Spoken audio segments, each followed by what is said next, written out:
So இந்த exam pattern கஷ்டமா இருக்கு. அப்ப அதுக்கு என்ன பண்ணணும்? நேரடியா ஃபேஸ் பண்ணணும். யூபிஎஸ்சி எக்ஸாம் இருக்கா, நான் எழுதுறேன், அப்ளை பண்றேன், எழுதுறேன். ஒரு அட்டெம்ப்ட் எனக்கு வந்து ஒரு வாய்ப்பு, நான் அந்த ரிஸ்க் எடுக்கிறேன் சொன்னேன் இல்லையா?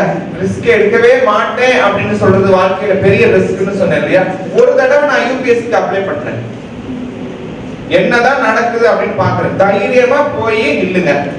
நம்ம சொல்றோம்ல, நம்ம ஜல்லிக்கட்டு கால வந்துச்சுன்னா முன்னாடி போய் நம்ம நிக்கிறோம்ல, அது மாதிரி தைரியமா யூபிஎஸ்சி ஒரு ஜல்லிக்கட்டு கால மாதிரி தான்.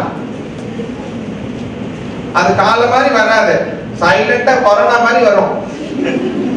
சோ அத நீங்க அழகா ஃபேஸ் பண்ணலாம். அது ஒரு தயார் நிலையில போனீங்கன்னா, ஒரு கபடி விளையாடுறதுக்கு எவ்வளவு தயார் பண்றாங்க, ஒரு வார்ம் அப் பண்றாங்க. அது மாதிரி இந்த எக்ஸாம் எழுதுறதுக்கும் நீங்க ஒரு வார்ம் அப் பண்ணணும், ஒரு பிராக்டிஸ் பண்ணுங்க. போய் ஒரு அட்டெம்ப்ட் எழுதி பாருங்க. அதுக்காக ஒரு புக் வாங்குவீங்க. அதுக்காக வேற எங்கெங்கெல்லாம் யாரெல்லாம் படிச்சுட்டு இருக்காங்க அப்படிங்கிறது தெரியும். ஒரு ஐஆர்எஸ், ஒரு ஐபிஎஸ் போய், ஒரு ஐஎஃப்எஸ், ஒரு ஐஏஎஸ் எல்லாம் போய் நீங்க டிஸ்கஸ் பண்ணலாம். உங்களுக்கு தெரியுமா, இந்த மேடம் இருக்காங்க இல்லையா, இந்த மேடத்தோட பேர் என்ன? யாராச்சும் ஒருத்தர் எழுதி சொல்லுங்க. யாராச்சும் ஒருத்தர் எழுதி சொல்லுங்க. ஓகே, அவங்க சார் சொல்லிட்டே போயிட்டாரு, நான் அதை எப்பயும் சொல்லாம இருக்க மாட்டேன். இது வரைக்கும் நீங்க நோட்டை பார்த்ததே இல்லையா? ஒரு நோட்டை வாங்கவே முடியாதா? ஒரு கிளாஸ் வர்றோம், ஒரு பயிற்சிக்கு வர்றோம் அப்படின்னா நோட்ஸோட தான் வரணும். டீச்சர் சொல்லக்கூடாது, இல்ல மேடம் சொல்லக்கூடாது, நோட் எடுத்துட்டு போங்க அப்படின்னா சொல்லக்கூடாது. நீங்க வரணும், உங்களோட ரெஸ்பான்சிபிலிட்டிமா. பேனா இருக்கணும், வந்த உடனே டைம் எழுதணும், டேட்டா எழுதணும், இந்த நிகழ்ச்சியோட பெயர் என்ன, ஃபர்ஸ்ட் யார் என்ன பேசினாங்க, செகண்ட் என்ன பேசுறாங்க, என்னென்ன கருத்துக்கள் சொல்றாங்க, கண்ணால பார்க்கணும், மனசுல தகவல்களை உள்வாங்கணும், கையால எழுதணும். இந்த 3 ப்ராசஸ் நடந்தாதான் இன்வால்வ்மென்ட். நீங்க இருக்கிற இல்லனா நீ உனக்குள்ள பேச ஆரம்பிச்சிருவ. அங்கங்க அதெல்லாம் நிறைய யோசனை. இப்போ உங்க எல்லாத்துக்கும் நிறைய யோசனை இருக்கும். நீங்களா வேற வேற உலகத்துல இருக்கிறீங்க, அது எனக்கும் தெரியும். ஆனா அங்கங்க போயிட்டு வந்தாலும் நான் இங்க இருக்கணும்னு நீங்க உங்களை கஷ்டமா இறுக்கி பிடிச்சு வச்சுக்கிறீங்கல்ல, அது நடக்குது. அப்ப அங்க போனதால விட்டுட்டேன், இங்க வந்து ஒரு நிமிஷம் நீங்க வந்து இங்க பிடிச்சு வைக்கிறீங்க இல்லையா, அவங்களுக்காக தான் பேசிக்கணும். அப்படி பேசும்போது நோட் பண்ணிக்க. நோட் மேக்கிங் அப்படிங்கிற ஒரு பெரிய ஸ்கில். சொல்லிட்டே இருப்பாங்க, கடகடன்னு எழுதணும். நம்ம சில பேர் ஞாபகமே வச்சுக்க முடியாது. இப்ப நாங்க போய் பேசுறோம்னா நிறைய விஷயங்கள் சொல்லுவாங்க, ஞாபகம் இருக்காது. ஐயோ இதை ஞாபகம் வச்சுக்கணும், ஞாபகம் சிரிச்சுக்கிட்டே அவங்ககிட்ட பேசிக்கிட்டே இருப்போம். ஞாபகம் வச்சுக்கணும், உள்ள இருக்க ஒரு ஆண்டு நல்லா கொட்டி சொல்லிக்கிட்டே இருப்போம். எல்லா வார்த்தையும் புதுசு, புது டெர்மினாலஜிஸ் அவ்வளவு சீக்கிரம் மண்டையில பதிவாகாது. அப்ப அந்த என்ன சொன்னாங்கன்னு நம்ம பிரைன்ல இருந்து கிரகிச்சு எடுத்து கூகுள்ல போய் தேடி பார்த்து அந்த எக்ஸ்ட்ரா படிக்கணும் இல்ல. That is what learning. UPSC எழுதணும், எல்லாரும் எழுதுங்க, எல்லாரும் அப்பியர் ஆகுங்க. ஓகே, இப்ப யூபிஎஸ்சி பொறுத்த லெவல்ல உதாரணத்துக்கு 10 மதிப்பெண்கள் வாங்குனீங்கன்னா ஐஏஎஸ், 8 மதிப்பெண் வாங்குனீங்கன்னா ஐபிஎஸ், அடுத்த குறைவா வாங்கின ஐஆர்எஸ். நீங்க வாங்குற மதிப்பெண்களுக்கு தகுந்த மாதிரியும் உங்களுடைய விருப்பத்துக்கு தகுந்த மாதிரியும் பதவிகள் ஒதுக்கீடு செய்யப்படும். இதுதான் யூபிஎஸ்சி எக்ஸாம்ஸோட பேட்டர்ன். அவ்வளவுதான். நம்ம 10 மார்க் வாங்கினா வாங்குவோம், ஐஏஎஸ் ஆகும், இல்லைன்னா ஐஆர்எஸ் ஆகும், இல்ல அது கம்மியா வாங்குவோம். இல்லையா விடுங்க, பிஎன்பிசி எழுதி பெரிய எக்ஸாமுக்கே தயாராயிட்டோம்னு வச்சுக்கோங்க. சின்ன எக்ஸாம் எழுதுறது நமக்கு ஒன்றும் பெரிய கஷ்டமா? கஷ்டம் கிடையாது. என்ன நடக்குதுன்னா, இந்த புத்தகத்தோட உட்காந்து ஒரு போராடுவல்ல, ஒரு போர்க்களத்துல இருக்கிறதும் ஒண்ணுதான், இந்த புத்தகத்தோட போராடுறதும் ஒண்ணுதான். இதை என்ன பண்ணுவேன், இது அப்படியே உன் பிரைன் வந்து இந்த ஸ்டைல்ல இந்த மைண்ட் வந்து செட் ஆயிடும். ஒரு டிஎன்பிசி நீ எழுதலாம். அடுத்து ஸ்டாஃப் செலக்ஷன், எஸ்எஸ்சி சொல்லக்கூடிய ஸ்டாஃப் செலக்ஷன். ஸ்டாஃப் செலக்ஷன் ரொம்ப ஈஸி, ரொம்ப ஈஸி. ஆர்ஆர்பி சொல்றாங்க இல்லையா, அதுவும் ரொம்ப ஈஸி. நம்ம பிள்ளைங்க போகல, என்ன சொல்லிதான் போக வைக்கிறது அப்படின்னு எங்களுக்குலாம் தெரியாது. என்ன சொன்னாலும் போக மாட்டேங்கிறாங்க, எழுத மாட்டேங்கிறாங்க அப்படின்னா என்ன செய்யறது? அப்புறம் வந்து காலேஜ் முடிச்சுட்டு வேலை கிடைக்கலன்னு வந்து கேட்கறாங்க, புலம்புறாங்க, அழுகுறாங்க. என்ன செய்ய முடியும்? வாய்ப்பு இதுதான் இந்த period. You have to utilise this opportunity அப்படின்னு தான் சொல்ல முடியும். யூபிஎஸ்சி எழுதுங்க, டிஎன்பிசி எழுதுங்க, அதே மாதிரி ஸ்டாஃப் செலக்ஷன் எழுதுங்க, ஆர்ஆர்பி எழுதுங்க, இந்த போலீஸ் நிலையம் தமிழ்நாடு சீருடை பணியாளர்கள் தேர்வாணையம் அவங்க நடத்துறாங்க, அதை எழுதுங்க, இதெல்லாம் எழுதுங்க. மத்திய அரசாங்க வேலைக்கு போறது விரும்பினா போங்க. உங்களோட ஃபர்ஸ்ட் சாய்ஸ், உங்களோட கோல்ஸ் சொல்றேன், உங்களோட ஃபர்ஸ்ட் சாய்ஸ் வந்து மத்திய அரசாங்க வேலைகளை நான் பெறணும் அப்படிங்கிறது. இந்த யூஜி முடிச்சுட்டு 1 இயர் நீங்க உங்களுக்காக ஸ்பெண்ட் பண்ணுங்க. பிஜி படிக்க விரும்புறவங்க படிங்க, ஆனா 1 இயர் நீங்க ஒதுக்கணும். நீங்க ஸ்டேட் கவர்மெண்டோ சென்ட்ரல் கவர்மெண்டோ எக்ஸாமுக்காக 1 இயர் நீங்க ஒதுக்குங்க, படிங்க. உங்களோட எல்லா திறமையும் ஒன்று திரட்டி உங்களுக்கு முன்னாடி சவாலை தூக்கி அப்படி இந்த பால் உங்க திறமையை வச்சு அதை தாக்குங்க, உங்களுக்கு கிடைக்கும். லைப்ரரி மத்திய நம்ம வந்து டிஸ்ட்ரிக்ட் லைப்ரரியில போய் பாத்தீங்கன்னா உங்களுடைய அக்காவோ அண்ணாவோ இவங்க தான் வெறி கொண்டு படிக்கிறாங்க. அவங்கள பாத்தீங்கன்னா நமக்கு ஃபயர் வருது. அவ்வளவு வேகமா படிக்கிறாங்க, அவ்வளவு வேகமா எழுதுறாங்க, யூடியூப் கேட்கறாங்க, டிஸ்கஸ் பண்றாங்க. உண்மையிலேயே ரொம்ப ஆச்சரியப்பட்டு போயிட்டேன். நீங்க போய் பாருங்க. இந்த உலகத்தை கட்டி இழுத்து இந்த இடத்துக்கு கொண்டு வர முடியாதுப்பா. நீங்க அங்க போங்க, அங்க போய் பாருங்க. அவங்கள பார்த்தாதான் நீங்க ஏன் படிக்கணும்னு உங்களுக்கு தெரியும். ஓகே, எல்லா கிளை நூலகத்திலையும் படிக்கிறாங்க, சாப்பாடு கட்டிட்டு படிக்கிறாங்க. 10 ரூபாய்க்கு வந்து பஸ் ஃபேர் கொடுத்து வர முடியாது கூட, ஐயோ இந்த பிள்ளை கஷ்டப்படுது, இந்த பையன் கஷ்டப்படுறான்னு சொல்லி இந்த லைப்ரரியில படிக்க வர்றவங்க அந்த பையனுக்கு ஸ்பான்சர் பண்றாங்க. நீ எவ்வளவு நாள் வரையோ அவ்வளவு நாள் உனக்கு பஸ் ஃபேர் கொடுத்துறேன் அப்படின்னு சொல்லி ஸ்பான்சர் பண்றாங்க. இதெல்லாம் நடந்துகிட்டு இருக்கு. லைப்ரரியில படிக்கிறவங்க ஈஸியா பாஸ் பண்றாங்க. பாஸ் பண்றவங்களோட எண்ணிக்கை அங்க இருக்க கிராமப்புறங்கள்ல நம்மள மாதிரி ஆளுங்க தான் பாஸ் பண்றாங்க. அவங்களுக்கு அந்த ஃபயர் இருக்கு, நமக்குள்ள அந்த ஃபயர் தூங்குது. நான் சொல்றேன்ல, உங்களுக்குள்ள ஒரு வெற்றியாளர் வந்து இருக்கார். அவரை நீங்க மட்டும் அழகு பார்த்தது போதும், அவரை இறக்கி விடுங்க, நாங்களும் கொஞ்சம் பாத்துக்கிறோம் அப்படின்னு சொல்றோம். அவ்வளவுதான் இந்த விஷயம். நீங்க central government and state government list of opportunities இருக்கு, அதை முதல்ல ஃபோக்கஸ் பண்ணுங்க. உங்க வீட்டுல ஒரு சார்ட் பேப்பர் ஒட்டி வச்சு என்னென்ன மத்திய அரசு பணிகள் இருக்கு, என்னென்ன மாநில அரசு பணிகளுக்கு நடத்துறாங்க, உங்களுக்கு வேணா நான் ஒரு காப்பி கூட கொடுக்குறேன்.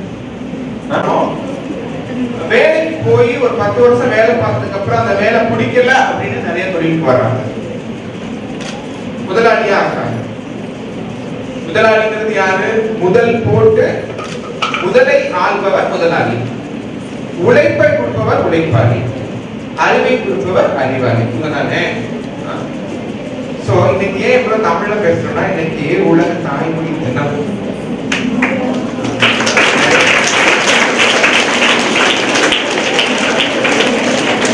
லாஸ்ட் இருக்கவங்களுக்கு தான் உலக தாய்மொழி தினம் இல்லையா? கை தட்டவே இல்லை அப்படின்னு கொடுத்துட்டு இருந்தாங்க. அதோட தொழில் முனைவோர் என்டர்பிரனர்ஷிப் டெவலப்மெண்ட் சேர்த்து கொடுக்குறாங்க. இப்ப டிஸ்ட்ரிக்ட் இண்டஸ்ட்ரியல் சென்டர் டிக் அப்படின்னு ஒண்ணு இருக்கு. ஒவ்வொரு மாவட்டத்திலையும் மாவட்ட தொழில் மையம் அப்படின்னு அதுக்கு பேரு. இந்த மாவட்ட தொழில் மையம் என்ன பண்ணுதுன்னா, யாராருக்கெல்லாம் வியாபாரம் செய்யணும், ஒரு தொழில் செய்யணும்னு நினைக்கிறாங்களோ, தொழில் செய்ய விருப்பமா வாங்குவாங்க. நீங்க என்ன படிச்சிருக்கீங்க, என்ன செய்றீங்க, உங்க டீடைல்ஸ் நான் கலெக்ட் பண்ணிட்டு ஒரு 3 திட்டம் அறிவிச்சிருக்காங்க அவங்க. அந்த திட்டத்துக்கு பேரு PMEGP, UIEGP, நீட்ஸ் அப்படின்னு சொல்லிருக்காங்க. இது ஒண்ணும் கிடையாது, பேரு மட்டும் தான் வேற வேற. அதாவது உனக்கு ஒரு 10 லட்சம் கடை வேணும்னா இந்த ஸ்கீமுக்கு வா, அதுக்கு மேல வேணும்னா இதுக்கு வா, இந்த 1 கோடி வேணும்னா இந்த நீட்ஸ் வா அப்படிங்கிறது தான் வித்தியாசம். ஓகேவா? சரி, அந்த மாதிரி ஒரு திட்டம் கொடுத்துருக்காங்க. நீங்க தொழில் தொடங்க போறீங்கன்னு வச்சுக்கோங்களேன். இப்ப உதாரணத்துக்கு ஒரு 10 லட்சம் வாங்குறீங்க அப்படின்னா உங்களுக்கு 3 லட்சம் ரூபாய் சப்சிடிஸ் கொடுத்துறாங்க, மானியமா கொடுத்துறாங்க. நீ 7 லட்சம் ரூபாய் கட்டினா போதும் அப்படின்னு சொல்றாங்க. அதுவும் 3 வருஷத்துக்கு பிறகு நீ அதை முடிச்சா கூட போதுங்கிறாங்க. இப்ப அந்த மாதிரி ஒரு வாய்ப்பை மாவட்ட தொழில் மையம் செய்யறாங்க. அதுக்கு என்ன பண்றாங்க, ஒரு வாரம் பயிற்சி கொடுக்குறாங்க. அந்த 1 வார பயிற்சிக்கு பிறகு அவங்க ஒரு சான்றிதழ் கொடுக்குறாங்க இல்லையா? அந்த சான்றிதழ் இருந்தா மட்டும்தான் உன்னால அந்த மானியத்தை பெற முடியும். ஓகே, இந்த பயிற்சி எடுத்தாச்சு, நீங்க அப்ளை பண்ணியாச்சு, பேங்க் மேனேஜர்கிட்ட போய் கேட்டா லோன்லாம் கொடுக்க முடியாது அப்படின்னு சொல்றாரு. அப்ப என்ன பண்ணுவாங்க, ஒரு தடவை போனா கொடுக்க மாட்டாரு, போய்கிட்டே இருந்தாதான் கேட்டுட்டே இருந்தாதான் ஒரு நாள் அந்த கதவு திறக்கும். அப்ப உங்களோட சேர்ந்து வந்து இந்த மாவட்ட தொழில் மையமும் வந்து உங்களுக்கு இந்த பையன் நல்ல பையன், இவங்க நல்ல செய்வாங்க அப்படின்னு சேர்த்து சொல்லுவாங்க. இது வந்து ஒவ்வொரு தமிழ்நாட்டுக்கு ஒவ்வொரு டிஸ்ட்ரிக்ட்லயும் டிஸ்ட்ரிக்ட் இண்டஸ்ட்ரியல் சென்டர்னு இருக்கு. ஓகே, அதுல பாத்தீங்கன்னா MSME இன்னைக்கு ஒரு தொழில் தொடங்குறதுக்கு எவ்வளவு நாள் ஆகும் அப்படின்னா, எவ்வளவு நாள் ஆகும்? எவ்வளவோ நாள் ஆகும். அரை மணி நேரத்துல ஒரு தொழிலை தொடங்கிடலாம். அது யாரு எங்க தொடங்கலாம்னா MSME இருக்கு இல்லையா, இந்த MSME உத்யோக் ஆதார், உங்க கூகுள்ல உத்யோக் ஆதார்னு டைப் பண்ணீங்க அப்படின்னா ஒரு வெப்சைட் ஓபன் ஆகும். அதுல உங்களுடைய ஆதார் கார்டையும் உங்களுக்கு பர்சனல் பேங்க் அக்கவுண்ட் வச்சிருப்பீங்க இல்லையா, இந்த பேங்க் அக்கவுண்ட் சில டீடைல்ஸ் கேட்கும், அதை ஃபில் பண்ணிட்டு பிரிண்ட்னு கொடுத்தீங்கன்னா ஒரு பேப்பர் வரும். அந்த பேப்பரை எடுத்துக்கிட்டு நேரா நீங்க போய் ஒரு பேங்க் போனீங்கன்னா கரண்ட் அக்கவுண்டோ ஒரு சேவிங்ஸ் அக்கவுண்டோ ஓபன் பண்ணி கொடுத்துருவாங்க. அதுக்கு அந்த பேங்க் அக்கவுண்ட்டையும் உங்களுடைய அந்த ரெஜிஸ்ட்ரேஷன் MSME ரெஜிஸ்ட்ரேஷனை வச்சுக்கிட்டு நீங்க வந்து ஒரு பேன் கார்டு வாங்கிடலாம், ஒரு டேன் கார்டு வாங்கிடலாம், ஒரு தொழில் தொடங்கிடலாம். நீங்க ஒரு வேலை செய்யறீங்கன்னா பார்த்து நான் ஒரு கம்பெனி வச்சிருக்கிறேன். இப்போ நீங்க அழகா இப்போ வந்து நீங்க காலேஜ் லைஃப்ல இருக்கீங்க. இப்போ நீங்க you are eligible to work as a campus CEO. Campus இருக்கு இல்லையா, இந்த காலேஜ்ல இப்போ ஒரு சின்ன ஒரு ஸ்பேஸ் கொடுக்குறாங்கன்னு வச்சுக்கோங்களேன். இந்த காலேஜ்ல நீங்க MSME ல ரெஜிஸ்டர் பண்ணிருக்கீங்க, ஆட்டோமேட்டிக்கா அது கம்பெனியா பதிவாயிடுச்சு. ஒரு வேலையை நீங்க எடுத்து செய்றீங்க, ஒரு சர்வீஸ் எடுக்கிறீங்க, நீங்க அதுக்கப்புறம் போயிடுறீங்க, உங்களோட ஜூனியர்ஸ் அதுக்கு வருவாங்க, அடுத்தடுத்து வந்துகிட்டே இருப்பாங்க. அப்ப இங்க ஒரு நிறுவனம் தொடங்கணும், இதுதான் தொழில் முனைவு. அப்ப அது யார் செய்யறாங்கன்னா MSME செய்யறாங்க. இது மட்டும்தான் இருக்கு அப்படின்னா இல்ல. தாட்கோ அப்படின்ற ஒரு அமைப்பு இருக்கு, தாம்கோன்னு ஒண்ணு இருக்கு, நிறைய சலுகைகள் கொடுக்குறாங்க. இதெல்லாம் திருச்சியிலேயே இருக்கு. நம்ம செய்யற தொழில் யாரெல்லாம் வந்து செஞ்சுட்டு இருக்காங்க அப்படிங்கிறதுக்கு நமக்கு ஹெல்ப் வேணும் அப்படின்னா ஒவ்வொரு மாவட்டத்திலையும் சிறு குறு தொழில் முனைவோருக்கான சங்கம் அப்படின்னு ஒண்ணு இருக்கு. இப்ப நமக்கு கொடிஷியான்னு ஒண்ணு தெரியும் இல்லையா, கோயம்புத்தூர்ல இருக்கிறது கொடிஷியா, திருச்சியில இருக்கிறது டிடிஷியா, மதுரையில இருக்கிறது மலேசியா அப்படின்னு இருக்கு. ஒவ்வொரு ஊர்லயும் அந்த சிறு குறு தொழில் செய்யறவங்களுக்கு ஒரு சங்கம் இருக்கு. அங்க போய் நீங்க இந்த MSME ரெஜிஸ்டர் பண்ணிட்டு போய் பதிவு பண்ணிட்டீங்கன்னா என்ன கிடைக்கும் அப்படின்னா அந்த ஒரு 10 பேர் 2-3 பேரோட கான்டாக்ட் கொடுப்பாங்க, அவங்களோட நீங்க பேசிக்கலாம், அவங்க செய்யற தொழிலை நீங்க போய் பார்க்கலாம். இந்த மாதிரி எல்லாம் செய்யறாங்க. நிறைய பேர் வாய்ப்பு அங்க கிடைக்குது. ஒவ்வொரு மாசமும் ஒரு 5 பேருக்காச்சும் லோன் கொடுக்கணும்னு அவங்க தேடிட்டு இருக்காங்க. எவ்வளவு பேர் அந்த இன்டர்வியூ அட்டெண்ட் பண்றாங்க தெரியுங்களா? சோ இதெல்லாம் நடக்குது. டிஸ்ட்ரிக்ட் எம்ப்ளாய்மெண்ட்ல ஒரு நாள் வெள்ளிக்கிழமை போய் பாருங்க, நீங்க எங்க இருக்கீங்கன்னு உங்களுக்கு தெரியும். ஒரே ஒரு நாள் வெள்ளிக்கிழமை அவங்க வேலை வாய்ப்பு வெள்ளி அப்படின்னு ஒண்ணு நடத்துறாங்க, அது போய் பாருங்க. பார்த்தாதான் அங்க அந்த ஃபயர் கிடைக்கும் உங்களுக்கு. So anyway thank you so much. நீங்க சொந்த தொழில் அல்லது அரசாங்க வேலை, மத்திய அரசோ மாநில அரசோ எந்த வேலைக்கு போங்க, ஆனா உங்களை பத்திரமா பார்த்துக்கங்க. ஓகே, ஒரு உறுதிமொழி சொல்லணும்ல, நம்ம நேரம் இருக்கிறோம், ஒரு உறுதிமொழி சொல்லி முடிப்போம். மாணவர்கள் எழுதுறீங்க,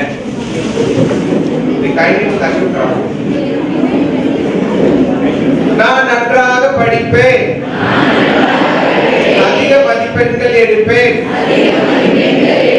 என் பள்ளிக்கு கல்லூரிக்கு ஆசிரியர்களுக்கு பெற்றோருக்கு பெருமைகளை தேடி தருவேன், சமுதாயத்தில் என்னால் ஆன உதவிகளை எப்போதும் செய்வேன்,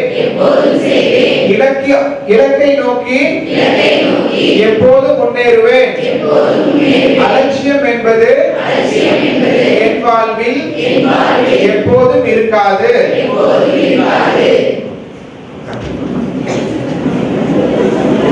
சொல்லிட்டோம்.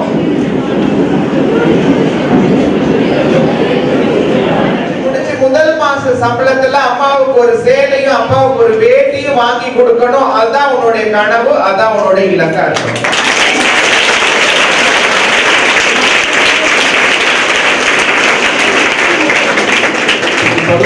கை தட்டுறது உண்மையில ரொம்ப பெருமையா இருக்கும். இந்த கனவையும் இந்த லட்சியத்தை நீ அடையக்கூடாது அப்படிங்கிறதுக்காக 1000 தடைகள் வரலாம்.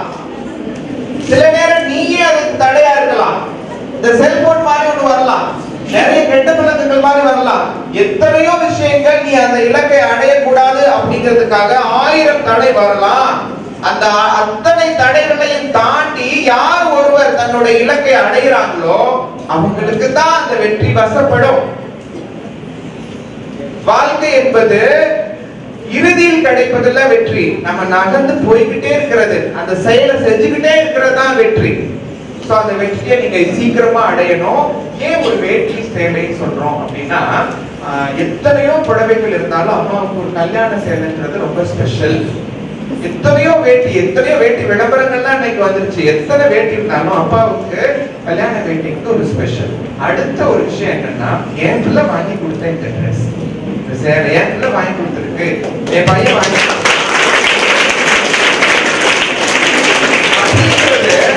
எங்க அம்மாவுக்கு ரொம்ப பெருமையா இருக்கும். அப்படி ஒரு பெருமையை நீங்க உங்க அம்மாவுக்கு, பர்த்டே கிஃப்ட் எல்லாம் பெருசு கிடையாது அம்மா அப்பாவுக்கு, இந்த என் பிள்ளையால இந்த பெருமை எனக்கு கிடைச்சிருக்கு இல்லையா, அதுதான் ஸ்பெஷல். அப்படி ஒரு பெருமையை நீங்க சீக்கிரமா உங்க அப்பா அம்மாவுக்கு கொடுக்கணும். அது வெறும் வேட்டி சேலை அல்ல. என் பிள்ளை இந்த உலகத்தை மாத்தும், என் குடும்பத்தை மாத்தும் அப்படின்ட்டு அவங்க கனவு கண்டிருக்காங்க. அவங்களுக்கு யாருமே கனவு காணுங்கிறது சொல்லி தரல, ஆனா அவங்க கனவு கண்டுட்டு இருப்பாங்க. சோ நீங்க எல்லாரும் அப்படி ஒரு நிலையை கேட்காதவங்க பேசாம இருங்க போதும். சமீபத்துல சாரோட பேசுறதுக்கு எனக்கு ஒரு சந்தர்ப்பம் கிடைச்சது. நம்ம காலேஜஸ்க்கோ ஏதாச்சும் ஒண்ணு செய்யணும், இந்த பிள்ளைகளோட லைஃப்க்கு ஒரு டெவலப்மெண்ட்டுக்கு ஏதாச்சும் ஒண்ணு செய்யணும்ட்டு அவங்களும் நிறைய வேலை பாக்குறாங்க. உங்களுக்காக அவங்க வேலை பார்த்துக்கிட்டு இருக்காங்க. என்னென்ன வேலை பாக்குறாங்கன்னு உங்களுக்கு அது தெரியாம இருக்கலாம், ஆனா அவங்க வேலை பாக்குறாங்க.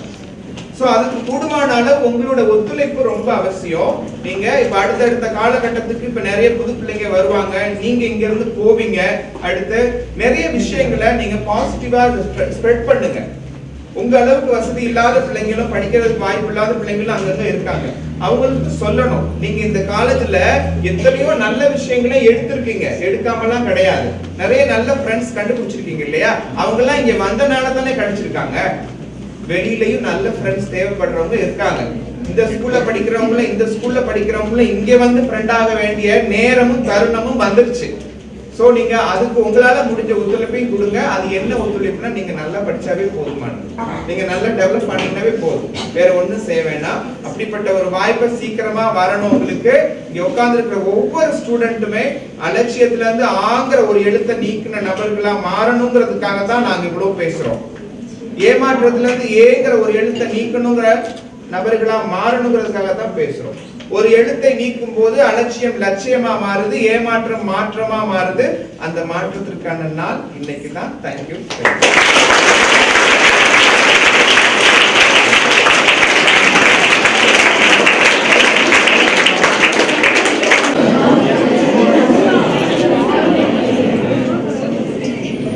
சார் சொன்னா ரொம்ப அருமையா இருந்துச்சு.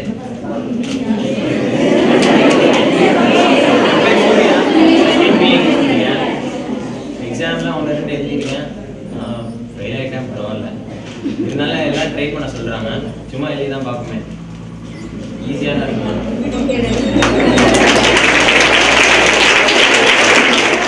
ரொம்ப பிடிச்சிருந்துச்சு, ரொம்ப இன்ஸ்பிரேஷனாக இருந்துச்சு. யூபிஎஸ்சி எக்ஸாம்லாம் எப்படி எழுதணும், அது ஒரு டஃப்பான எக்ஸாமே கிடையாது, நம்ம படித்தா போதும், ரொம்ப கஷ்டப்பட்டு படிக்கணும் அப்படின்னு சொல்லி சொன்னாங்க.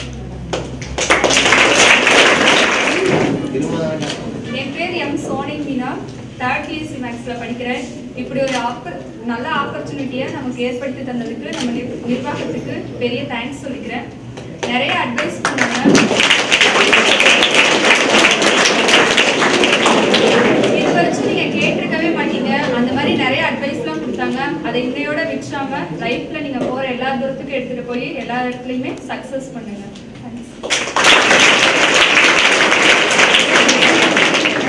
காலையில் மேம் வந்தாங்க. மேம் வந்து சொன்னது வந்து நம்மளும் வந்து ஒரு எக்ஸாம், யூபிஎஸ்சி எக்ஸாம்னா என்ன, அது வந்து எப்படி படிக்கணும், எப்படி ப்ரிப்பேர் பண்ணணும், ஹார்ட் ஒர்க் ப்ளஸ் ஸ்மார்ட் ஒர்க்காக இருந்தால் எதையுமே வந்து ஒரு அச்சீவ்மெண்ட் பண்ணலாம். சென்ட்ரல் கவர்மெண்ட் எக்ஸாம்னா என்ன, ஸ்டேட் கவர்மெண்ட் எக்ஸாம்னா என்னென்னு இப்போ சார் சொன்ன மூலிமா நாங்கள் தெரிஞ்சுக்கிட்டோம். இந்த ப்ரோக்ராம் வந்து ரொம்ப யூஸ்ஃபுல்லாக இருந்துச்சு. ஃபஸ்ட்டு ட்ரை பண்ணணும், அதுக்கப்புறம் சக்ஸஸ் கண்டிப்பாக நிச்சயம்.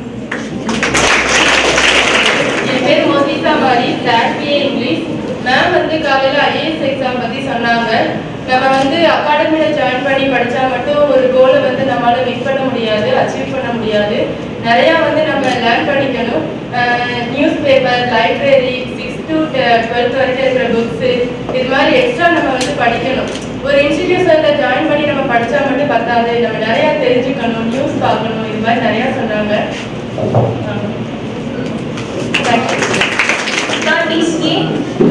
First of all, I would like to thank our management to care for us.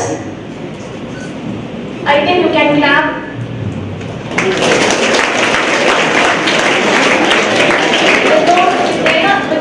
Without their support, we can't attend this program.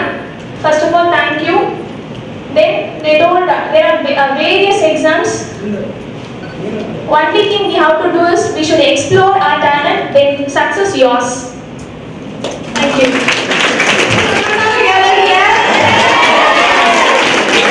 Sir சொன்னாங்க தகுதி அப்படிங்கிறதுக்கு டெஃபினேஷன் கொடுத்தாங்க.